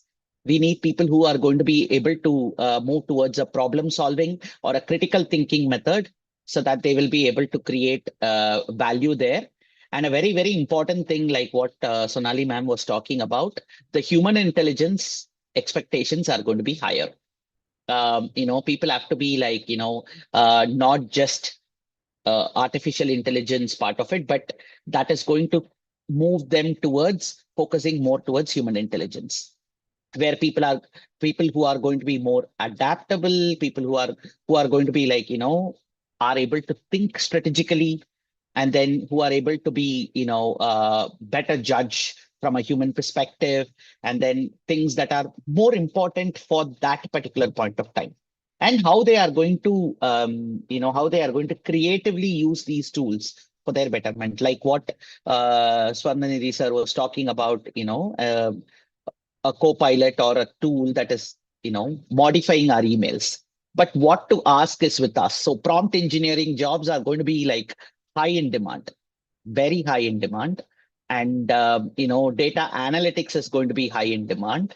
And then people who are going to customize things for the business is going to be high in demand. And people who are going to be on the critical thinking is going to be high in demand. Plus, their awareness towards all these, information that they have in hand. I think sometime back, the industry was talking about big data, and all of us were talking about big data. So now we are at a stage where, fine, I have enough data. Can I bring it? What is happening is actually, when we were children, I can I can include some of you, but some of you might be younger than me. So when we were children, when there is a movie coming out, right, we used to wait for the magazine to read the reviews. And that's when we know whether it is successful or not, or sometimes a 50-day poster or a 100-day poster. But because of this, so many forums about AI or even about movies today, next day there is a YouTuber who's saying the movie is good or not. Just come out of the theater, they even give some spoilers where you lose an interest. I think AI is also in that stage now. There is so much talking about it where there are some spoilers. We are still not waiting how we are going to enjoy that movie. So we need to wait and watch. And some companies are using it extensively well, depending on the industry. For example, we are from a product development company, right? So we know some areas we want to use it, and some areas we don't want to consciously use it, because there are possibilities for ethical bias when it comes to AI. There are possibilities where we might miss out on something on the flow, and we can't take chances. These are costly mistakes. So we are going slow with it. I think it will evolve. It might replace a very basic thing, good for us, which means the expectations from students on communication, on human intelligence is going to be higher. People have to be really not just tech savvy, but also emotional savvy. Their emotional intelligence is going to play a very, very important role, irrespective of what you're doing. If you're going to be a hardcore full stack developer, still you're going to work with a fellow human with whom you are going to communicate, understand what they want, collaborate, and deliver to the customer, right? So, robots might do surgery, but only humans talk to patients. So it is very, very important that we understand that difference. If we don't understand that difference, I think we might get lost. It's a fantastic phase, especially as a HR. I feel that all these complaints that we were saying that, oh, I'm doing a very mundane job, which is boring, repetitive, and this, I'm not adding any value. Come on, guys, we have that time now where, okay, put all those things this side and start adding value, start creating impact, talk to people. I can work more on the behavioral side now. Right. For example, as placement officers, if the placement officers were spending time on taking classes, sessions, move them to e-learning and do one-on-one with your high-performing students, or move one-on-one to people whom you need to focus on. Like what Sonali ma'am was talking about. If you find one entrepreneur, come on, they are going to create an industry, right? Like somebody has helped someone to create Google Maps, which has created, they are saying, about 8 different industry lines just because of Google Maps. So any innovation could be possible. I think it's time for us to focus on that and then leave the very, very small, repetitive, low-end work sometimes to AI to take care. That's very well said, sir. It's a time to enjoy this era because it's a mundane work earlier, that it's a one phase of working.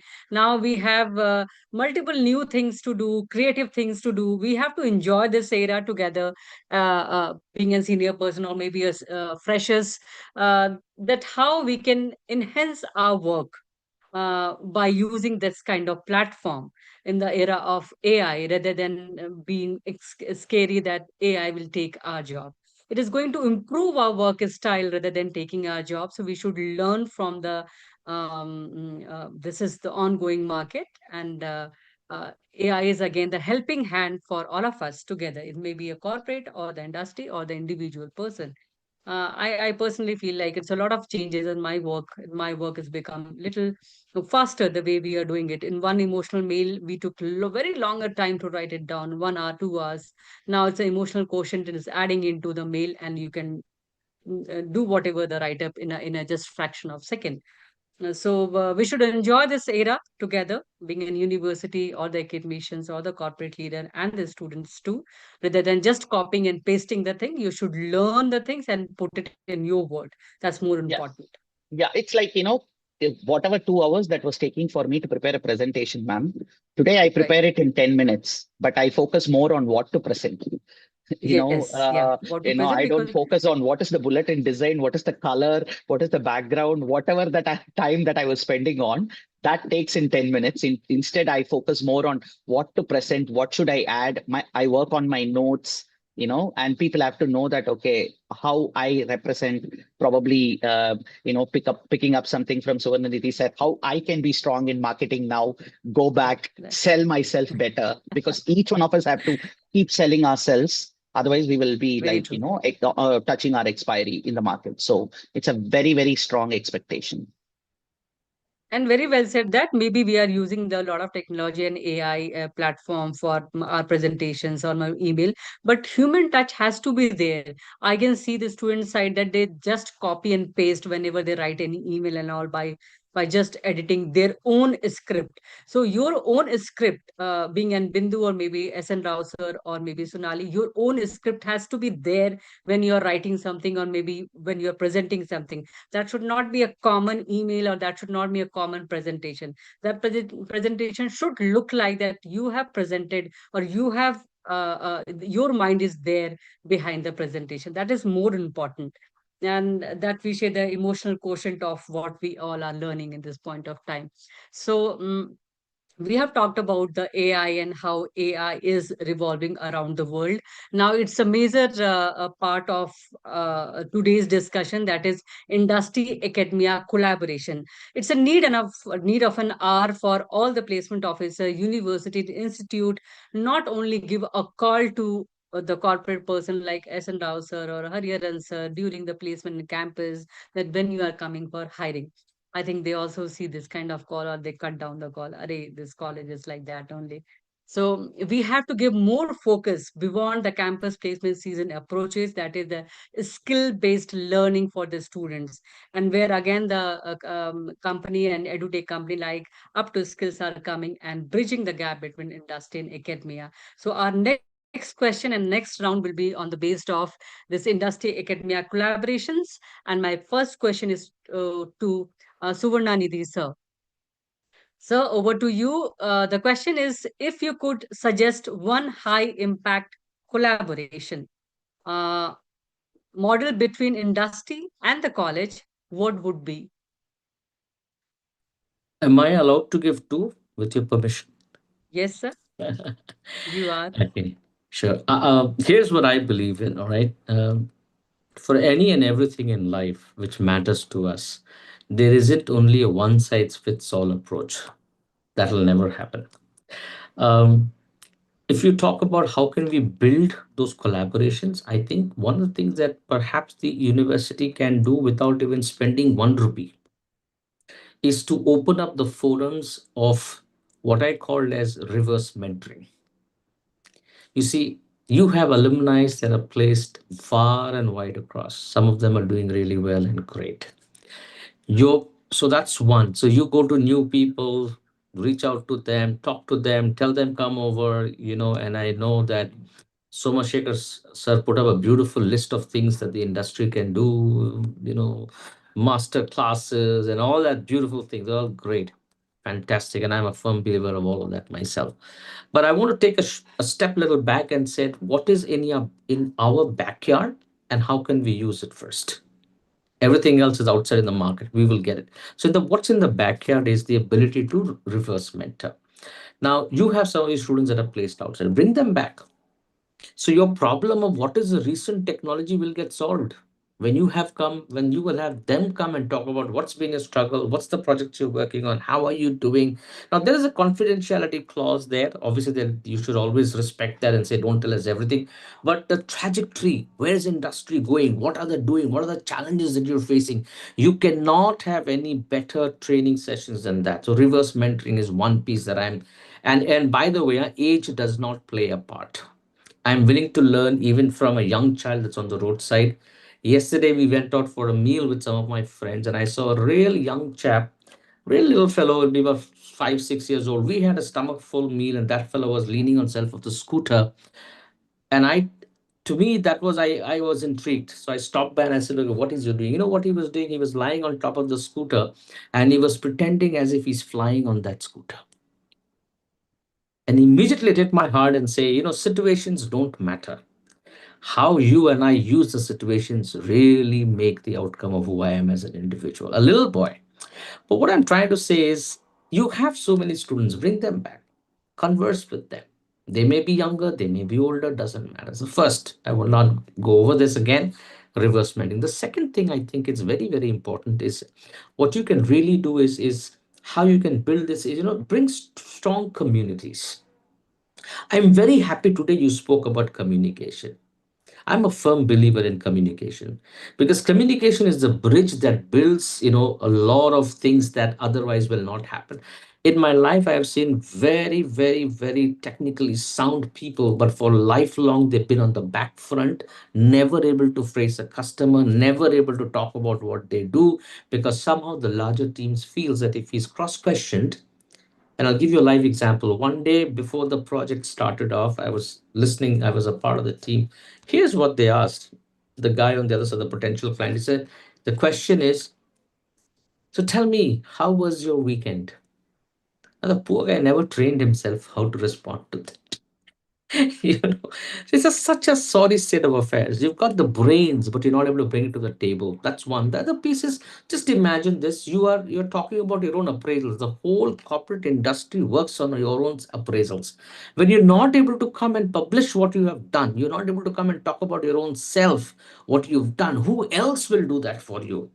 Who else will do it for you? So don't put aside. So communication is very, very, very important. Communicate to make an impact. Don't just communicate to bring a thought that is, a lot of people think, a lot of MBA colleges, you guys will know it far better than me. They said, if everybody orders a Pepsi, you order a fresh lime soda because you will be remembered in the gang as a fresh lime soda guy.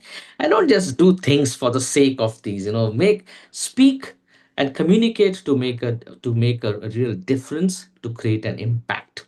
I think these two things, I know time is of essence, so I'll just keep it very short here. Reverse mentoring, play on it big time. Two, teach people to communicate to make an impact. No matter where you are, what you do, you will leave an indelible mark on people's life, and that's what you need to do. Whether you're creating technology, you're creating empathy, all that is a part of the big game. So concentrate on these two things is my belief, what I want to share with you. Thank you. Very well said, sir. That in my past experiences, I already represented a good brand like KIT University, SO University. They have everything in their backyard. But I have seen other colleges, they have not everything in their backyard. But yes, it is very easy to connect the alumni group. They are just a call away, and they want to come back and give back to their institute and the university they have learned. So it is very easy to connect them, and they are the one who really wanted to make difference in their universities. So rather than finding out the way how we can have bridging the gap between industry and academia, the first and most important thing for all the university and institute, and very easy way to do is to connect to their alumni group, that is reverse mentorship.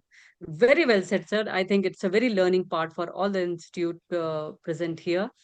They should use this one, and with the no cost, they can upgrade the skill of the students in this way. So thank you so much for this, sir. Welcome. My next question is to Hariharan, sir. Sir, what role do HRs like you play in bridging the gap beyond hiring? I'll repeat this question. What role do HRs like you play to bridge the gap beyond hiring? Can HR participate early in the learning journey? Okay. Can I answer from my heart? I think this is the best way to answer any question, sir. It's a And when very, we speak from our heart, I think yeah. everyone can relate to that. What role we play is a very selfish role because without you all, we can't survive. This is a people industry market, right? And, connecting with the industry is very important, not just for the institute, but also for us. Okay. Sometimes we are also having our own assumptions in terms of this is what we are going to expect from students. But when we are collaborating on a regular basis, we also get some surprises. Take it back to business. Hey, you think that you want to do this, right? When I interacted with this college, they are having this subject. Why don't you tap?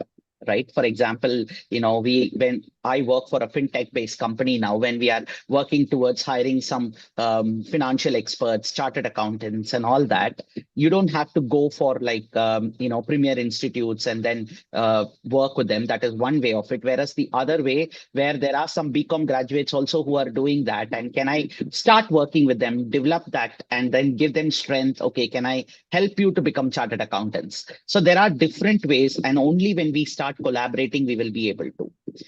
And it can't be just one-time guest lecture or one-time,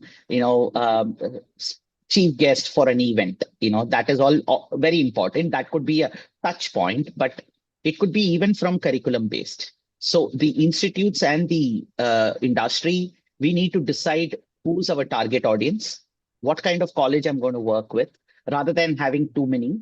If I'm going to focus on one or two institutes, or at least 10 institutes, depending on the demand or the number of hiring we have to do, and work with them on a continuous basis, even on a curriculum development, even on preparing things that could be like very, very simple. Creating a pathway for the from campus to career. Can I prepare them towards that? It could be helping them to be ready for the big bang world, which is very, very challenging, at the same time fun. And clear out a lot of myth. There are a lot of myth about this industry, where it is very difficult, it is very challenging, late night hours, flexibility is an issue. It varies from industry to industry. It might be okay for one industry, it might not be okay for the other. And those kind of clearing those kind of myth, I think we play a very important role. Helping students even could be from the first year students. Sometimes we start interacting with the students. Let's take an engineering. We start interacting with them only from the third year, predominantly. But it could be even from the first year on a smaller, smaller part, or could be small capsules kind of connect, right? And we need to work with the faculties. Sometimes we work only with the placement officers, and then placement officers take it. I had a very interesting opportunity to interact with set of faculties, and then I met all the faculties for a faculty development program, and I was one of the facilitator, which I didn't expect at all, because going and then talking or doing a training session for faculties, I had my own apprehension. Plus, most of them are PhDs, doctorates who are sitting there, who have published much more papers. But what they want from us is reality. And when I interacted with them, I told them see, ma'am, today I am working with a lot of parents in the school. The reason is because they are my future employees, for all selfish reason. It might look like a very social reason. No, it's a selfish reason. Somebody who's doing 10th standard or 11th standard, going to be in my company after 6 years. I hope I will also work till then, so that alpha, beta, whatever generation that is coming up, right? So we need to prepare people, and we need to interact with the faculties, help them to prepare their students on a day-to-day basis. Like what Somshekhar was talking about, making them to do research papers, making them to do, practical things. Can they read a case study? Can they understand a business? If I'm going to have a finance student,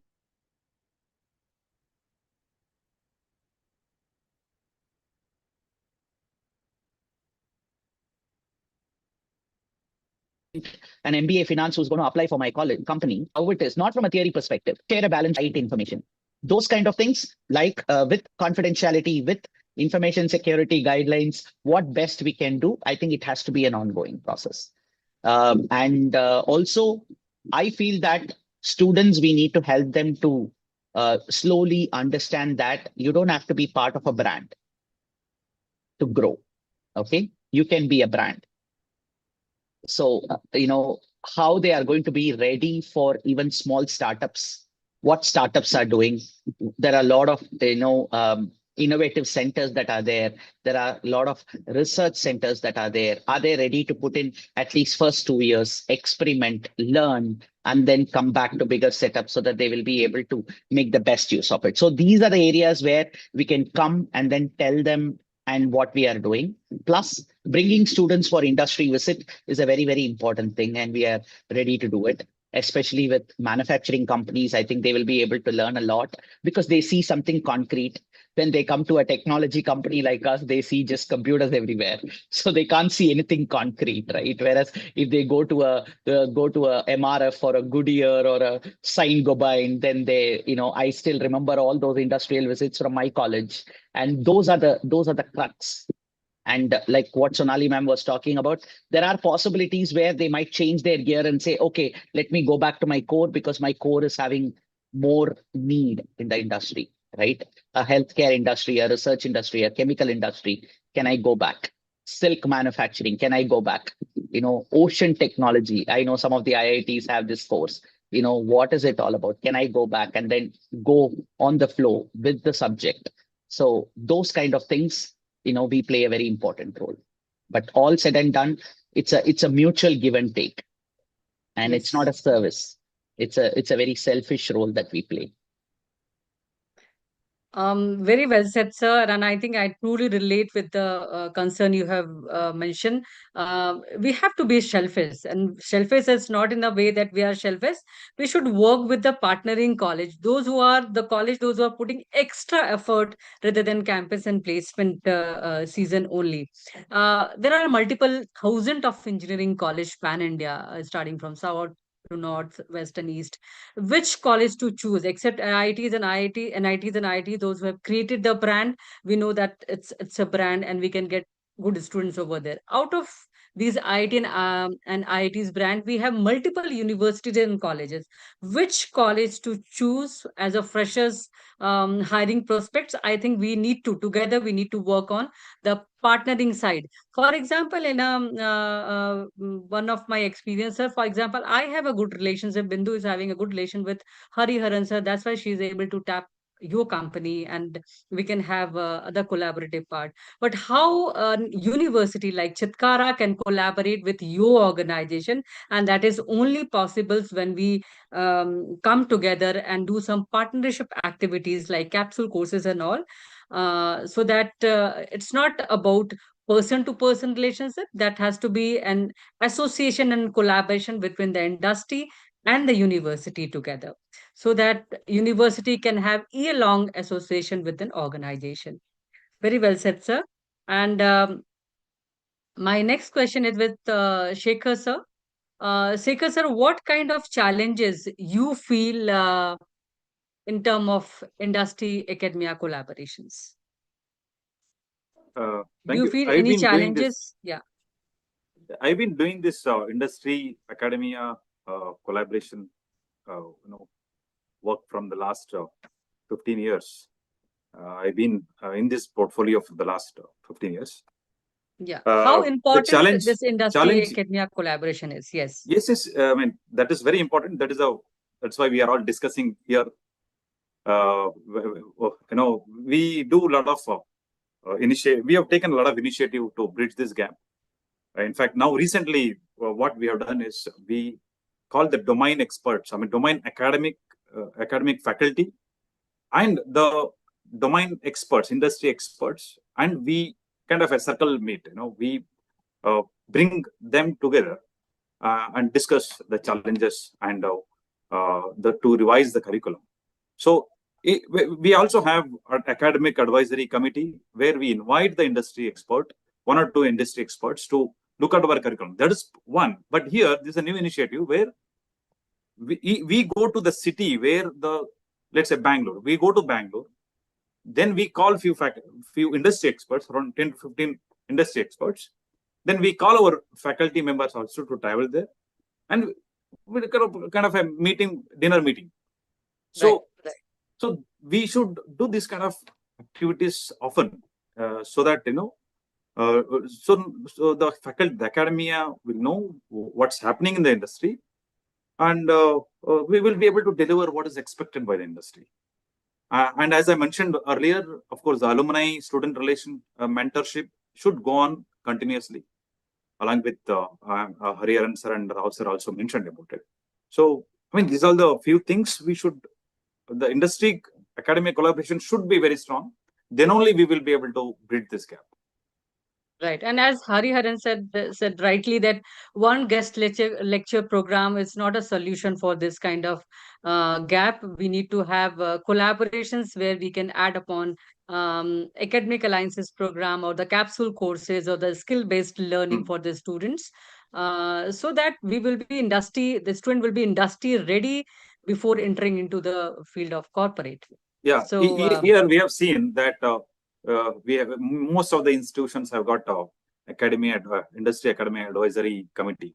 So this meeting happens once in a year, right? So it should not be like that. I mean, we should at least every 3 months or 4 months, domain wise or industry wise, this kind of meeting should happen. Then only we will be able to, the faculty is able to know what's happening, and accordingly they can deliver better. Very well said, sir. So, Sonali, my question is to you. IITs often set the benchmark for industry collaborations. What is one practice every other colleges can adapt starting next month or as soon as possible? Right. Thank you for your question, and thank you for saying that IITs do set the benchmark. It's really kind of you to say that. But yes, as far as the industry academia collaboration is concerned, and the entire conversation that we've been listening to, long-term collaboration is the key.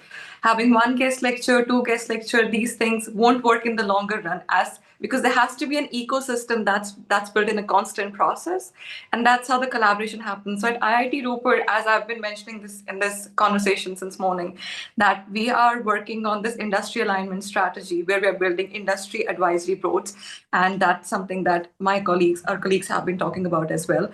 But what we're doing differently is that we are having industry advisory boards for every single department, because a generic industry advisory board cannot work for everyone. So we need specialized approach for every single department on how to go ahead in the process of it, which is something that other colleges can easily replicate. Another thing that we're also looking at right now is having flagship events.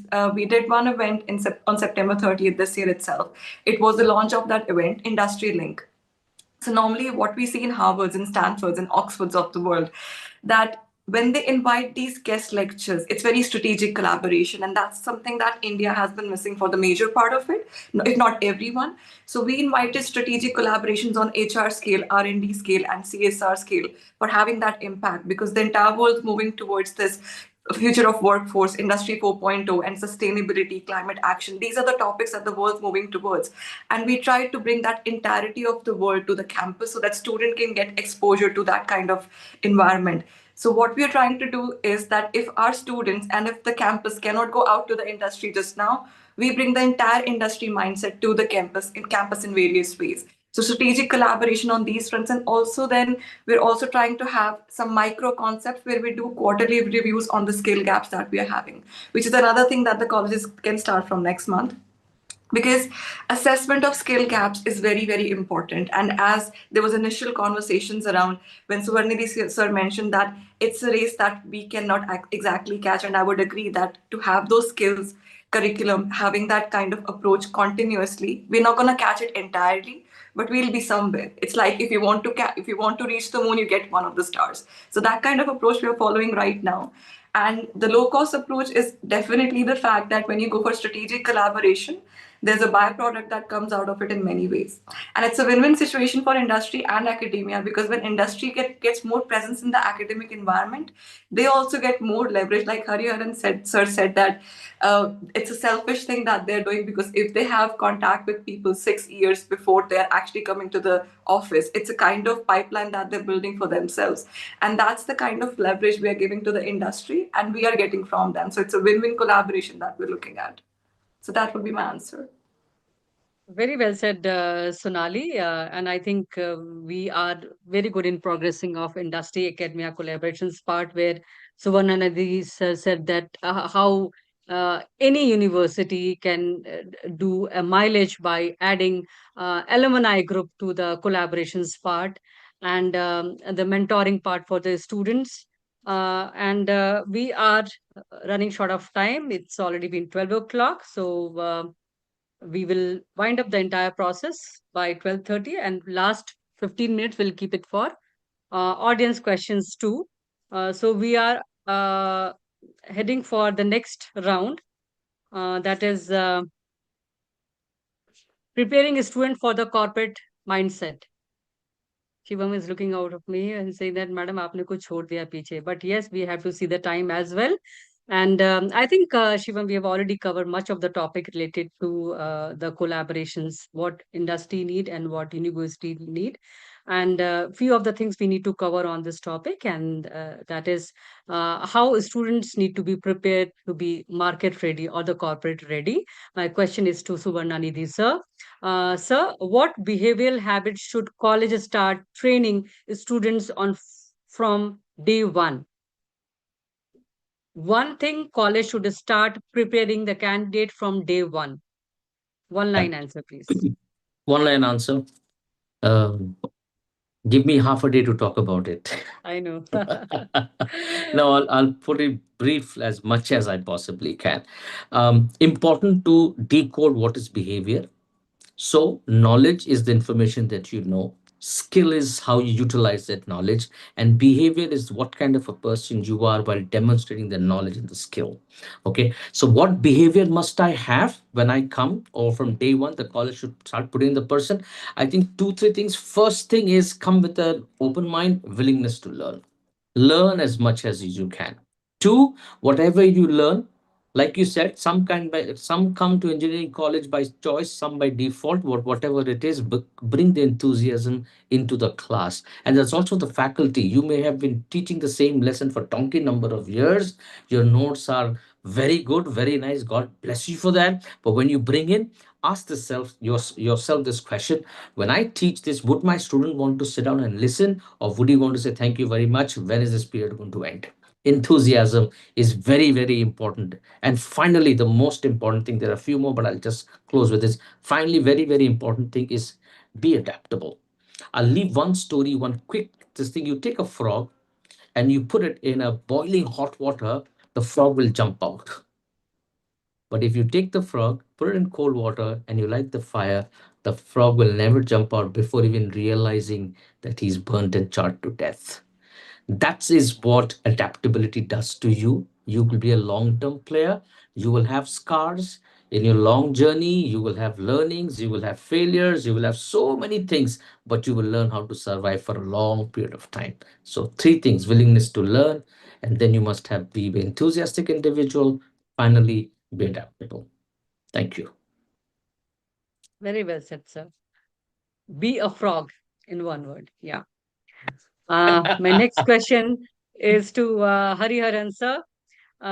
If you could redesign the final year experience for every student in India, what would be you change?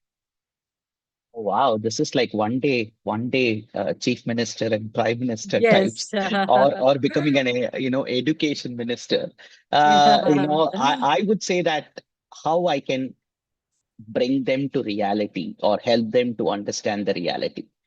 In the sense, not just exams or the outcomes, or not just CGPA driven assessments or measuring. Instead, their knowledge based measuring, their practical exposure based measuring. Help them to create a portfolio which will be like real time, and also I think if they have a mentor throughout that particular year, that will be helpful. Again, going back to that alumni example, whether I can help with some alumni who are working with us, who can be a mentor for the person whom I've hired, so that, they will help them to be prepared. See, a boomer to a alpha communication will become cringe, but at least to an alpha, it'll be more easier. Or a Gen Z to Gen Z, they will be like, fine, what I'm hearing is right. Sometimes when we go back and tell, or when the teachers tell them, they feel that, oh, this is old fashioned, right? But some things are very basic. Nothing changes. Some things are very basic. And the other thing is, one myth that I want to come out is that jobs are very stressful. Okay, this is a very, very big myth, I feel, because according to me, I think a traffic police job in an Indian setup is more stressful than an software engineer, or a teacher who's standing there and taking classes for 8 hours, 6 hours is more stressful than somebody who's preparing presentations. So we need to tell them what is the reality, how they can be prepared. And the last thing is how they can create a uniqueness to them. It is very important. Are they going to be, Sonanidhi sir was talking about frog. I would say it's a sheep mentality. Am I going to be one in the lot, or am I going to be the one? How can I create a differentiator for my own self? What stands out for me, right? And how I can be a person whom they need to be like that diamond pick. It's not just technology, it's a personality. Sometimes we feel really happy when we meet specific students in an interview. We feel that, hey, I want this guy to be in my team. Okay, because this guy fits in my culture, with my thought process, with my team's personality, environment. Technology is also part of it. So, how can I help them to be prepared for that? I think that's what I would say. So it's an overall thing. It's not just the subject, and moving from an assessment-based mentality to an outcome-based mentality. Right. So you just talk about Gen Z. It's a booming word nowadays, and you have seen the era of 90s hiring, and then early 20s, and this scenario where we talk about and call the students from their generations, so Gen Z. So what is your experience dealing with these Gen Z students? They're fabulous, ma'am. I love working with them. The That's reason is really nice. that, the reason is that they are very clear and they're very vocal. They don't repent. They don't regret. If they make a decision, they stick on to it. And they're very clear what they want. They like companies which are purpose driven. Okay, they want to see the purpose. If you are saying that you are a diversity organization, they want to experience diversity there. If you are saying that you are a social or a CSR or a purpose driven organization, they want to experience it there. Tell them clear goals. If you tell them what they want, I was talking to somebody from Economic Times, and she told me a fabulous example. I'm going to quote her here. She told me that she asked one of her Gen Z for some 50 white papers, white sheets, A4 sheets. You know what he did? He went to a printing machine and then printed 50 empty copies. Okay. And she was like, oh my God, why did you do that? This is waste of electricity and all that. Then he said that, no, I'm bringing exactly 50 sheets. You didn't tell me whether you need 50, 49, 48. You said some 50.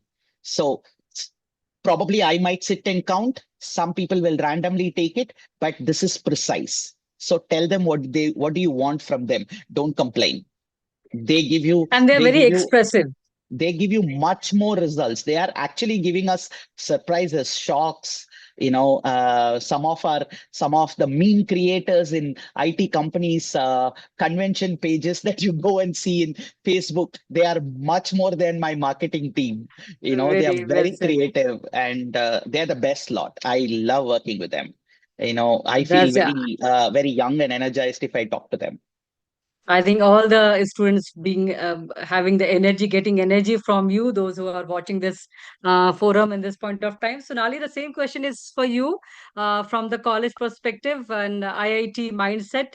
How you deal with Gen Z kids? Well, Gen Z kids, as rightly mentioned by Hariharan sir, they're very clear and they're value driven and purpose driven. And that's something good for the organization, especially like matrix organizations that we work in the industry today, that they are also looking to make an impact. Just a fine line where I feel like there's a problem of just 0.1% is that there's a learning curve to that as well, which they want to skip. And that's something we are constantly working with them to make them understand that the first job, you can always learn the first 2 to 3 years, but at a point you'll be able to make an impact. So impact is a long-term thing which happens with continuous effort, and that's something they have to understand. Apart from that, Gen Z mindset is what they're ready to give is what they're willing to have in the market as well. So they are very much advanced, very much hands-on, very much global minded. But at the same time, everything has its pros and cons, I would say that. So we have that with Gen Zs too. Well said, Sonali. They are very global.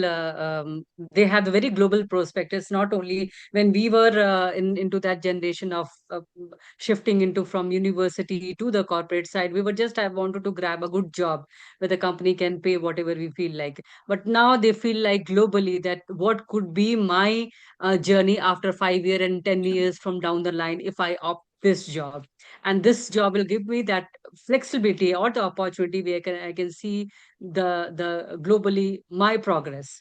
So they are much advanced nowadays kids are, and I really appreciate Hariharan what he said that he loved working with Bindu, Gen I Zs. want to add one small thing just out of interest towards this subject is that we hired some third gender people in our organization, and we were very worried how are we going to help them to settle down, right? Right. And Gen Z are the first set of people to accept them, make them feel normal, nothing special. We didn't do anything. In fact, we didn't even introduce them to the audience saying that, hey, we have the person, can you help them to settle down? Nothing.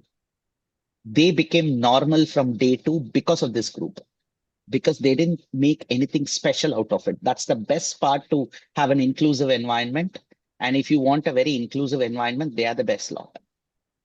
So you will get a lot of LinkedIn click after this conversations, because every student will reach out to you and find out the way to reach you and your company, because they feel like that this is the best company for us to join, where we have the mentor lawyer like Hariharan sir. So thank you so much, sir. And my next question is to Shekhar sir. So one corporate culture, one every student should learn before going to the corporate, sir. One specific corporate culture. Their behavior and attitude Right. is very important. I'm sure the Rao sir and Hariharan sir also would agree with me. With Gen Z, we are facing, yes, they are smart, right? So they are very demanding. But when it comes to behavior attitude, it's very important that, in fact, we have a mechanism to make them understand the importance of the attitude and behavior. These things would definitely help them in the long run. Yeah, I think I'm sure you're fine with that. Thank you, sir. Now we are into the last phase of our session. I think the session went very well. And this is the final rapid fire round, a fun field round. And again, one-liner answer from each one of you, starting with Suvarna Nidhi, sir. Sir, one skill every student must master before graduation. That could be technical, that could be a cultural, social, anything. One skill. Listening skills. You hear so much in the world today. You hear the noise of the world. You're hearing so much. You're hearing us today. But I'm going to ask them to do a research on what it means to listen and listen well. Thank you. Thank you, sir. Next questions to Hariharan, sir. Sir, one mistake every fresher should avoid in their first job. Don't fake it, learn it. Don't act as if they know everything. There is, their openness to learn is the best key. Though I was talking about Gen Z about their attitude and all that, but faster recognition, and then they come across as if they know everything. But we will be able to find it out faster than before their Wi-Fi connects to the system. So, that's what our seniors are there in the organization for. So don't fake it, learn it. So Nidhi sir is mentioning authentic. Sir, I think you need 1 day time to complete the entire session. We'll come again for this kind of session, and so that we can have the elaborative talk or You session should on this. invite him to the college. So You too, sir. I think you all are doing a fabulous job in bridging this gap.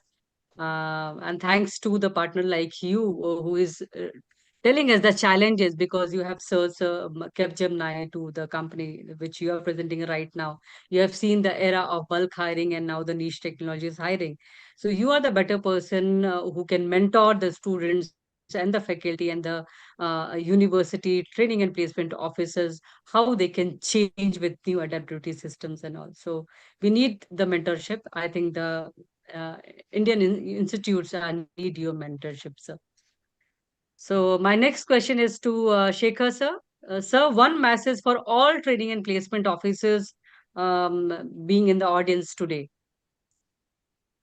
Just stay positive, and they face a lot of challenges, and they know how to overcome them. So be positive, and definitely hope. Definitely, let's hope for the best. We have a lot of challenges every year.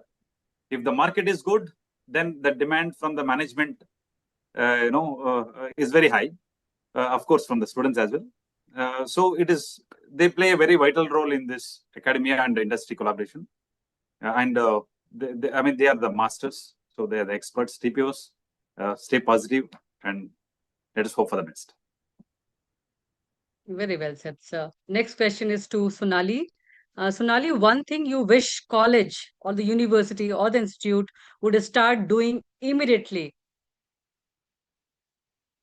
So thank you for the question again. One thing would be the fact that colleges should go away from just having an exam focused process to the entire semester and giving the student the flexibility for a continuous learning and world exposure, and also building up their critical analysis skills.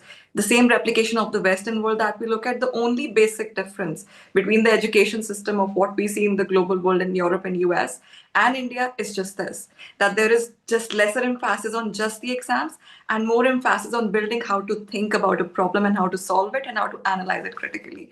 So that's something I would really like to see in the Indian ecosystem too. Very true. Problem solving attitude that is not only depend upon the exams and semesters exams we do. That has to be the culture of the entire semesters of the program we run in the Sure. university. So we are in the end of the sessions. Thank you so much, everyone, to be in this forum. I think we all have shared the wonderful insight, and the forum is open for all of the audience. If they can ask any question to any of the dignitaries, they can.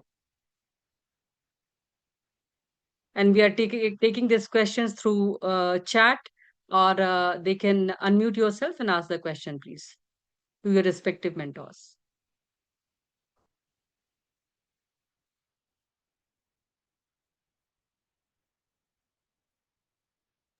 I think there is Shivam, no are you taking the question. question? Yeah, no. I think all have understood all the concepts from our all speakers, or either they don't.